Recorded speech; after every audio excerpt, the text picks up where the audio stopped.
Hello friends, பூங்காற்று திரும்புமா என்ற எபிசோடில் என்ன நடக்கலாம் அப்படிங்கிறத பற்றி பார்க்கலாம். இன்றைக்கான எபிசோட் இன்ட்ரெஸ்டிங்கான சுவாரஸ்யமான எபிசோட் அப்படின்னே சொல்லலாம். இப்போ குமரனோட பெரியம்மா ஒரு நாடகத்தை போட்டு வீட்டில் இருக்கவங்க யாரும் குமரன் கலந்துக்கிற போட்டிக்கு கூட போகக்கூடாதுங்கிற மாதிரி ஒரு விஷயத்தை செஞ்சிடறாங்க. அதனால் வீட்டில் இருக்கவங்களாம் வந்து அப்படி இப்படின்னு சொல்லிட்டு ஆஸ்பத்திரி போகலாம் அப்படி இப்படிங்கிற மாதிரி பேசிக்கிறாங்க. அவங்க போகிற அந்த விஷயமும் கேன்சல் ஆகிடுது. இந்த விஷயத்தை குமரன்கிட்ட ஃபோன் பண்ணியும் சொல்லிடுறாங்க. குமரன் பாவம் அப்படியே ரொம்பவுமே சோகமாயிடுறாரு. ஆனால் கோட்டியை வந்து செம்மையாக பாராட்டி ஆகணுங்க. சரியான காமெடி பண்ணுறாருன்னா சரியான காமெடி பண்ணுறாரு. இப்போ இவங்களாம் இந்த விஷயத்தை பேசிக்கிட்டு இருக்கிறாங்க. அந்த நேரத்தில் பார்த்தா கரெக்டாக ஆனந்தியோட அப்பா வந்து ஆட்டோலேருந்து இறங்குறாரு. இப்போ குமரனையும் பார்த்துடுறாரு. வந்து ரொம்ப சந்தோஷமாக இந்த விஷயத்தை பேசுகிறாரு. போட்டியில் கலந்துக்க போகிற விஷயத்தை அவர் சொல்கிறாரு. அதுக்கு தான் இவரும் வந்திருக்காரு அப்படிங்கிற விஷயத்தெல்லாம் பேசிகிட்டே இருக்காங்களா. அந்த நேரத்தில் பார்த்தோம்னா ஆனந்தியை கூப்பிட்டு இப்போ குமரன்ட்ட இன்ட்ரடியூஸ் பண்ணி வச்சிடறாங்க. சும்மாவே கோட்டி வந்து செம்மையாக வந்து கலாய்ப்பார். இப்போ இந்த விஷயத்துக்கு அப்புறம் என்ன சொல்கிறது, இப்போ ஆனந்தியும் குணவதியும் அங்கேருந்து வராங்க. அவங்களுக்குமே ரொம்ப சந்தோஷம், என்னடா நம்ம அப்பா குமரன்ட்ட பேசிக்கிட்டு இருக்காங்க அப்படின்னு. இப்போ வந்ததுக்கப்புறம் இந்த இப்போ ஒருத்தர் அறிமுகப்படுத்திக்கிட்டதுக்கப்புறம் ஆனந்தியை காப்பாற்றினது, ஆனந்திக்கு செஞ்ச உதவியை பற்றிலாம் ஆனந்தி சொல்கிறாங்க. இப்போ ஆனந்தியோட அப்பா வந்து இந்த தம்பி ஏற்கனவே நமக்கு என்னெல்லாம் உதவி செஞ்சுருக்கு அப்படிங்கிற விஷயத்தை இவர் மயக்கம் போட்டு கீழே விழுந்தப்போ காப்பாற்றினது, அந்த தறி உடஞ்சி போய் சரி பண்ணதுன்னு சொல்லி அந்த விஷயத்தையும் சொல்கிறாங்க.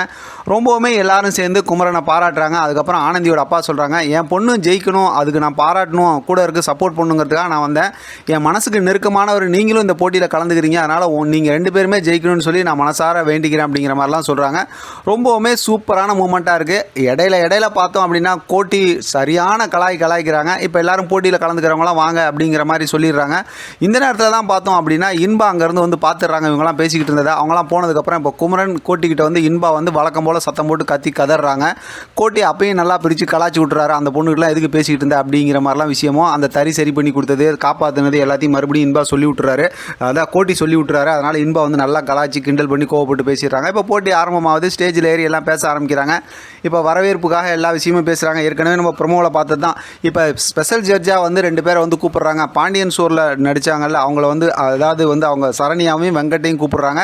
கூடவே பார்த்தா சின்ன மருமகளில் நடிச்சிருக்காங்கல்ல, அவங்களையும் கூப்பிடுவாங்க. ஆனால் அது இன்றைக்கான ப்ரொமோவில் காட்டல. இன்றைக்கான ப்ரொமோவில் யாருன்னா வீராவை இன்ட்ரடியூஸ் பண்ணுறாங்க. 3வது ஒரு முக்கியமான ஜட்ஜை கூப்பிட்றாங்க. அவங்க வந்து இந்த மாதிரி ஆர்ட் ஃபிலிம்லாம் எடுக்கிறவங்க அப்படிங்கிற மாதிரி சொல்லும்போதே பார்த்தா இங்கே வந்து ஆனந்திக்கு வந்து டவுட் வந்துடுது. ஏன்னா அந்த வேலை தானே வீரா செஞ்சுக்கிட்டு இருக்காங்க. உடனே குணவதியோட கையெல்லாம் இறுக்கமாக பிடிச்சிக்கிறாங்க. அப்படின்னு குணவதி கேட்குறாங்க, என்னாச்சு, ஏன் பதறேன்னு.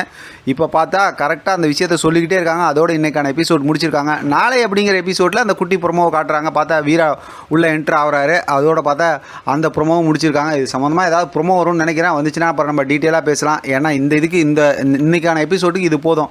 டுமாரோ ப்ரொமோ பேசுகிற அளவுக்கு ஒரு பெருசாக ஸ்டோரியை நமக்கு ஸ்கிரிப்ட் காட்டல. வெயிட் பண்ணி பார்க்கலாம் அடுத்து என்ன நடக்குது, எப்படி இந்த போட்டி நடக்குது, யார் ஜெயிக்கிறாங்க அப்படிங்கிறத தொடர்ந்து நம்ம பார்த்து பேசலாம். ஆதரவு கொடுங்க. இதை பற்றி உங்களோட கருத்து கமெண்ட் பாக்ஸ் தெரியப்படுத்துங்க. தொடர்ந்து ஆதரவு கொடுங்க. தேங்க்யூ ஃப்ரெண்ட், தேங்க்ஸ் ஃபார் வாட்சிங்.